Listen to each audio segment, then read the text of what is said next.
So Hassan, in summary, is setting up the RegD 506C with us. He has a big development, 180 million. He's got it. He's waiting for tax incentives, approvals from the government to develop this. And he's wondering, should I set up the fund now or should I wait till January or whatever? It's always better to set up the fund right away. Why?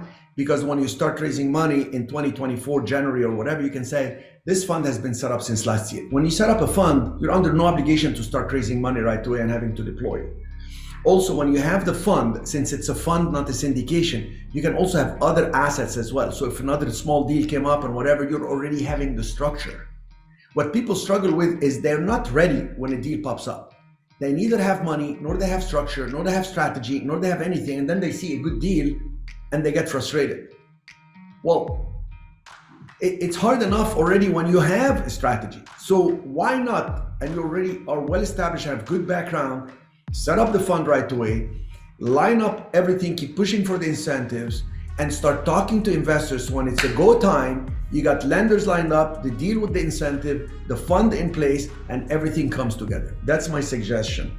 And no, I do not charge extra when you're setting up the fund and you talk to me about the assets that are gonna go in the fund. As a matter of fact, that's our initial call. When we do the Zoom call, we spend time on talking what assets you're gonna do, what else you're gonna do. This is what we're gonna include in the fund. And I do a private placement and memorandum as encompassing as possible. We're gonna do the land development, we're gonna do the loans, we're gonna take liens, we're gonna do commercial, residential, and I make it so encompassing. So yeah, you're on the right track, Hassan. Let's make it happen.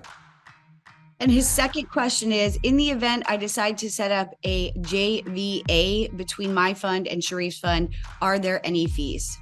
No fees. You actually get paid for that because it's part of the structure. As you raise money and park it until you raise enough money, you're getting paid for that activity, which actually what gives you two things: the credibility, because I can go on Zoom calls with you as we raise the money, because you'll be with me, with somebody who has been with the fund business for over 15 years. And number two, it gives you the opportunity to get the critical mass of money. So when you get it out there to make your deals, you already have your investors that have been getting paid, and you have the credibility in the market, and you got the critical mass of cash to do the down payments with the banks as you need. So no fee charge.